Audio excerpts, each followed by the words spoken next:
आजकल हर दिन इंडिया के लीगल और पॉलिटिकल कैलेंडर में वैसे ही हैवी रहता है। जहां एक दिन supreme court election related matters में लंबी और इंटेंस हियरिंग्स कर रहा है, वहीं दूसरे दिन न्यूज रूम्स में एक और हेडलाइंस घूम रही हैं कि अमेरिका की top market regulator US securities and exchange commission यानी कि एसईसी ने गौतम अडानी और सागर अडानी को समन सर्व करने के लिए डिप्लोमेटिक रूट छोड़कर सीधा फेडरल कोर्ट का दरवाजा नॉक कर दिया है। जी हाँ व्यूअर्स, काफी समय से शांत बैठा ये मामला अब फिर से एक बार हाईलाइट हुआ है। आप लोगों को याद होगा कि फरवरी 2025 में एसईसी ने फॉर्मली हॉक कन्वेंशन के अंडर इंडिया को सर्विस रिक्वेस्ट भेजी थी ताकि गौतम अडानी और सागर अडानी को यूएस सिविल केस के समन्स और कंप्लेंट सर्व किया जा सके। मिनिस्ट्री ने पहले भी फॉरवर्ड किया, अहमदाबाद के डिस्ट्रिक्ट एंड सेशंस कोर्ट को इंस्ट्रक्शंस दिया गया था कि डॉक्यूमेंट सर्व करके प्रूफ ऑफ सर्विस भेजा जाए, लेकिन अप्रैल 2025 में अचानक रिक्वेस्ट वापस आ गई। रीजन, फॉरवर्डिंग लेटर पर नो सील एंड सिग्नेचर और मॉडल फॉर्म पर सील नहीं। एसईसी ने तुरंत रिप्लाई दिया कि हॉक कन्वेंशन के रूल्स में सील या कवर लेटर मैंडेटरी ही नहीं है। उन्होंने एग्जांपल दिया कि दिसंबर 2024 तक इंडिया और दूसरे देशों ने ऐसे ही डिजिटली साइंड डॉक्यूमेंट्स एक्सेप्ट करके सर्व किए हैं। मई 27, 2025 को रिक्वेस्ट दोबारा भेजी गई, बट जवाब मिला साइलेंस।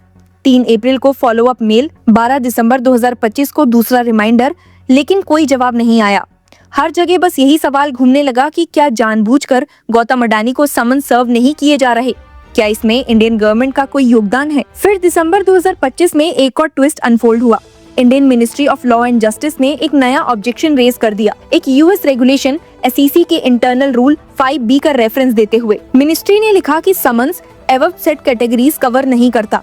एसईसी ने इसे ब्लंटली बेसलेस कहा। उनका कोर्ट फाइलिंग में स्टेटमेंट था that this objection has no basis in the convention which governs service procedure, not the SEC's underlying authority to bring enforcement actions। पर इंडियन लॉयर्स का opinion कुछ और ही है।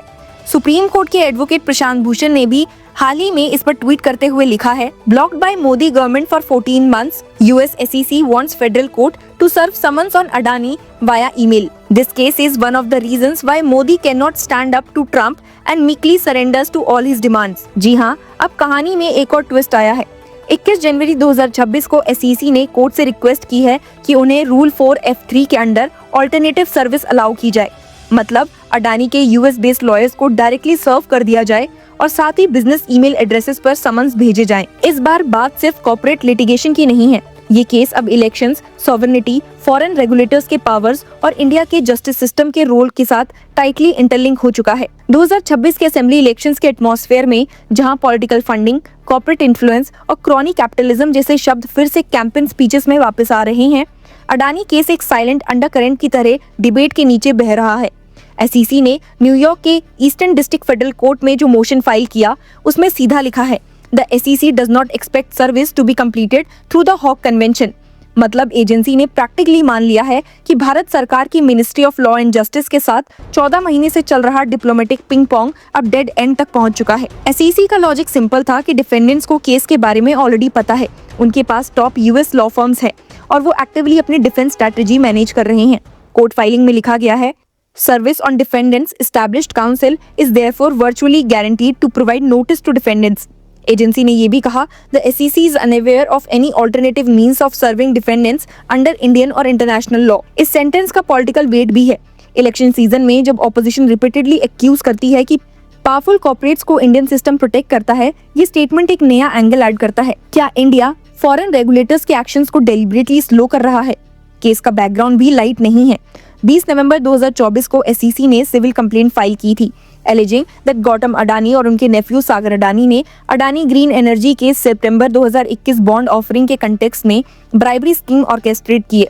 ऑफरिंग से $175 मिलियन से ज्यादा यूएस इन्वेस्टर्स से रेज हुए थे और टोटल बॉन्ड साइज $750 मिलियन का था।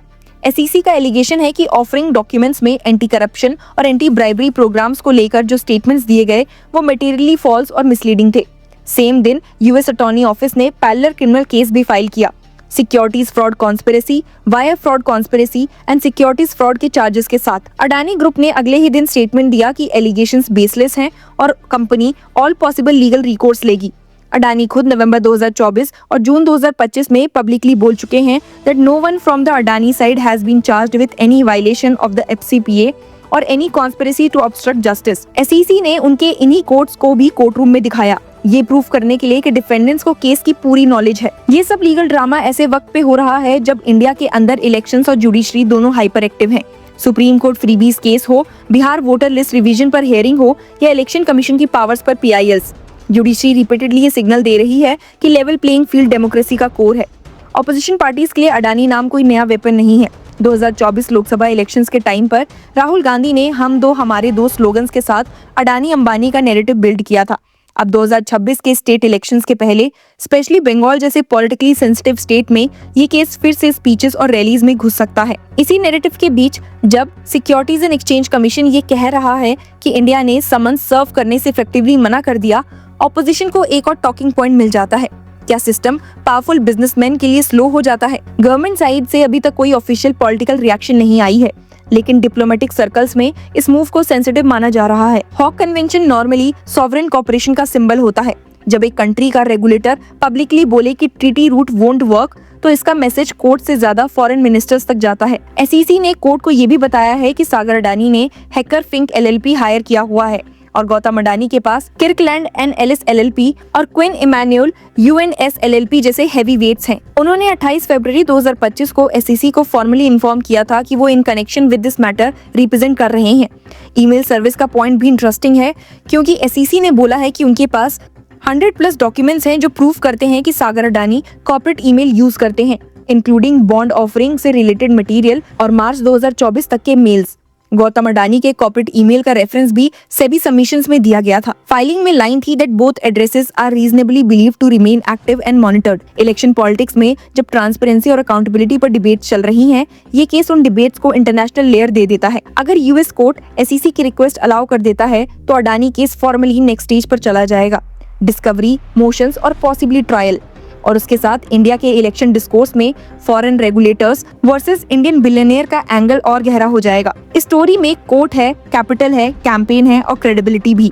और शायद इसीलिए जैसे बाकी केसेस को अक्सर इंडियन कोर्ट्स गहराई से देखते हैं, वैसे ही अडानी केस को भी इलेक्शन ईयर की सबसे पॉलिटिकली चार्ज कॉर्पोरेट लिटिगेशन माना जा रहा है।